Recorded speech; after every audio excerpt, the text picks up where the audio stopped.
Hello lovelies, Rodding Jack Fox here. I'm gonna continue with part 5 maybe? Sorry guys, I just checked. It's episode 8. So where I left off is when they are talking on the bus to the way of the USJ. Unforeseen simulation joint, if I'm correct. I hope I am, because I don't know the name. Okay, so basically, so they were talking and I kind of messed up on Deku and his sister Elizabeth's hero costume a bit. So what I said was basically correct. With Deku's costume, he was wearing a jacket with pockets, shorts, no shirt. That's it. But he had like a lot of either weapons or medical equipment. Well, his sister had the medical equipment. He had the fighting equipment. If you guys couldn't hear me, Deku has a lot of fighting stuff. His sister has a lot of medical stuff. So that means Deku's sister kind of looks like a bit of a nurse, but also has a doctor. Well, a hero as well. While Deku looks like a non-stop fighter. So, I'm gonna skip to the USJ. So they made it to the USJ. They walked outside and they were talking to the Hero 13. 13 explains how quirks could be either dangerous, well, very dangerous if they are not controlled.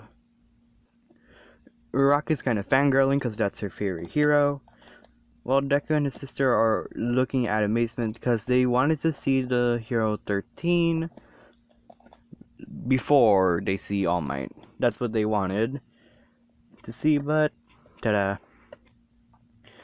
Now, when they got inside,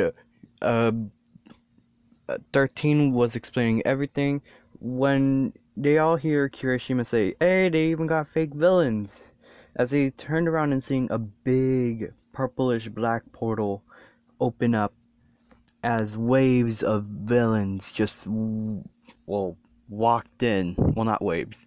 Why do I keep on messing it up? Basically, thousands of villains walked in. Hundreds, maybe. Hundreds or thousands of villains walked in. Probably hundreds. So, Mr. Aizawa said, 13, protect the students. Those are not fake villains. This is a real emergency. As he jumped down and started attacking, as 13 ushered an evacuation and asked Kaminari if he could contact anyone, and Kaminari said no, he cannot. Everything seems to be down. As she said, okay, let's initiate the evacuation process. Then Kurogiri warped in and said, "You're not going anywhere." As Kurogiri started opening a portal in front of all the children, some of the children and 13 got out, but not all of them. Deku and his sister, well, Deku's sister, aka Elizabeth, jumped onto Deku's back and hid in the little cubby as he tried to get out, but eventually got trapped in the portal and got sucked away. Well, yeah, teleported away. And he, frick, basically, Deku teleported into the fire zone where Ojiro and I actually think Ojiro is only the only one there. So no one is there at the pool area except Sue and Mineta. And that's gonna be a problem for Sue. Okay, let's just continue. So Deku and Ojiro find each other. Ojiro kind of thought he was a villain for a second before the smoke cleared, because Deku was like behind a fire. Deku said, "Ow." Ojiro apologized and said, okay, we should get out of here. And Deku said, okay, I thought I saw a door over there, as he points towards the direction, and Ojiro said, okay, let's go. As Deku and Ojiro run and continue running over there, Ojiro grabs onto a light post and just jumps, as Deku's speed helps him. As they take down villains along the way, Ojiro,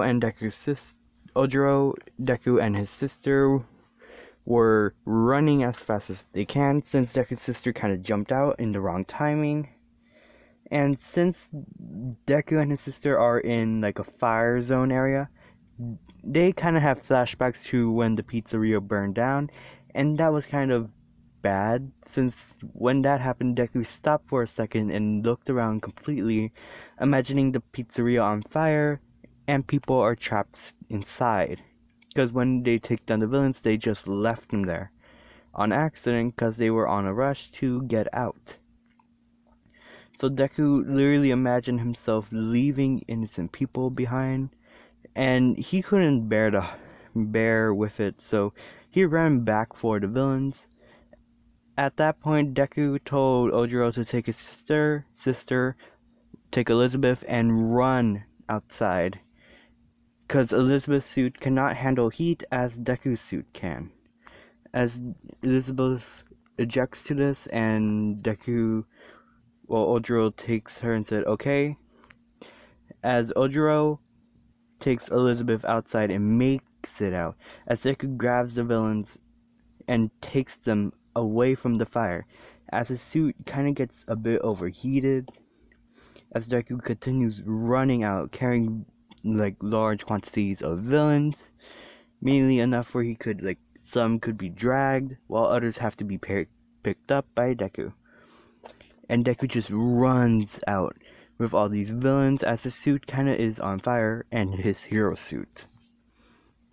So Deku continues to run until he jumps into the fire with the group of people, and then jumps right out as quickly as he can to make sure no one drowns, but at least quick enough for they could cool down.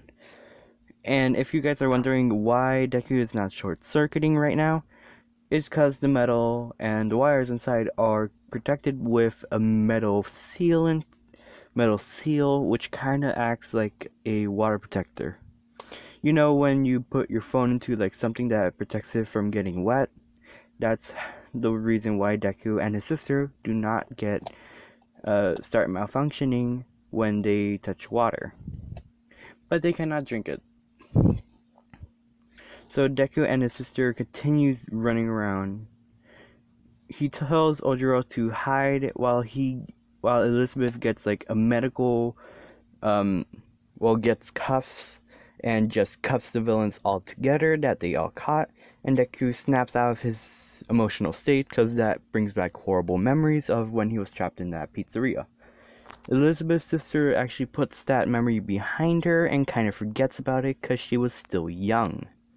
Deku was a bit older, so that's why he remembers more. So, that. As Deku jumps into the water again, swimming as fast as he can.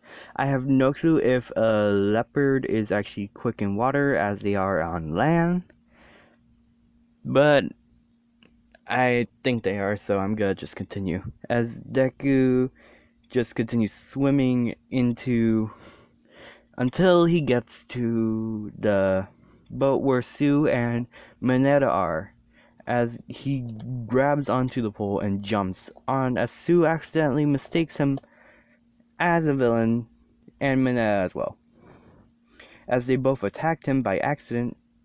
And then Deku said, okay, it's me guys, calm down. And then they apologize, Mineta taking off the sticky ball, and he devised a plan. Deku's arm could create wind puncture to force a whirlpool if he can. But if he goes down there manually and starts... Sorry about that, guys. So basically,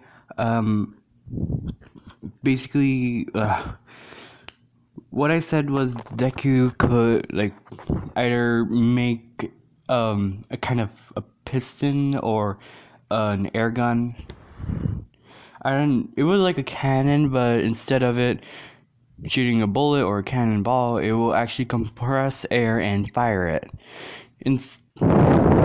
And if Deku does it manually, that means going into the water and spinning around to make a whirlpool. The bad part that I forgot to mention is that Deku and Elizabeth's suits and endoskeletons have a limit on how much water it has to be put in. So basically, if Deku does that, he has a medium time limit of 20 seconds to do it and go. And when those 20 seconds are up, Deku starts malfunctioning or he shuts down completely, and it would cause water to be flowing into his animatronic body way quicker and could eventually damage him in a massive way. So Deku has to do it from the air and not from the water. But if he does the water, he would get like a kind of immunity of it. He will like start getting more stronger and be immune to water. But actually, yeah, that would be way better. Deku jumps into the water as he does explain the plan to Mineta and Sue. He goes down and swims as fast as he can to the bottom of the little river.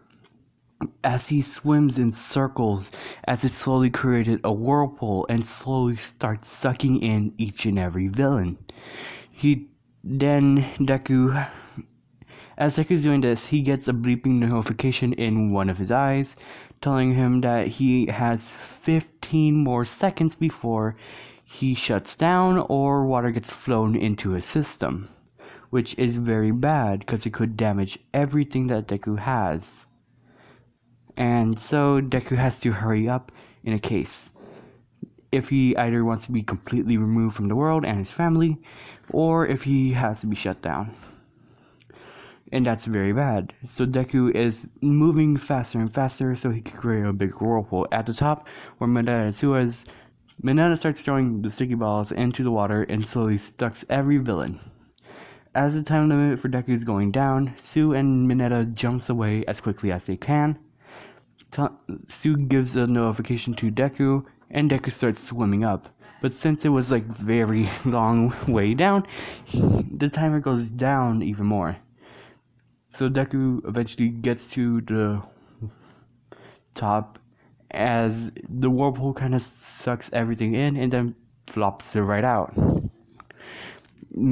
Mineta and Sue thanks Deku, as Sue says that was a really good idea, but what about you? As they meet up with Ojiro and his sister Elizabeth, as they all see Midoriya kind of powering down a bit, like some parts of his system has to be shut down to conserve power. A group of students sees Midoriya get out of the water so he could not let water flow into his system, as they all look again towards where Mr. Aizawa is, as he gets beaten down by the Nomu, as they're all wondering why is that happening, as Shigaraki lunges at Elizabeth and Sue, as all the guys were frozen in fear, mainly Deku, because he doesn't want to wish his sister and a classmate of his goodbye. He doesn't want that, as he wants to move as one of his legs actually shuts down because it was in the water and he was moving so quick that when his timer was kind of up, water slowly flowed into his right leg, which caused his leg to build up and not be able to be used until Zuko drains the leg of water. As at that moment Deku froze in fear, but realized that he cannot be frozen in fear forever.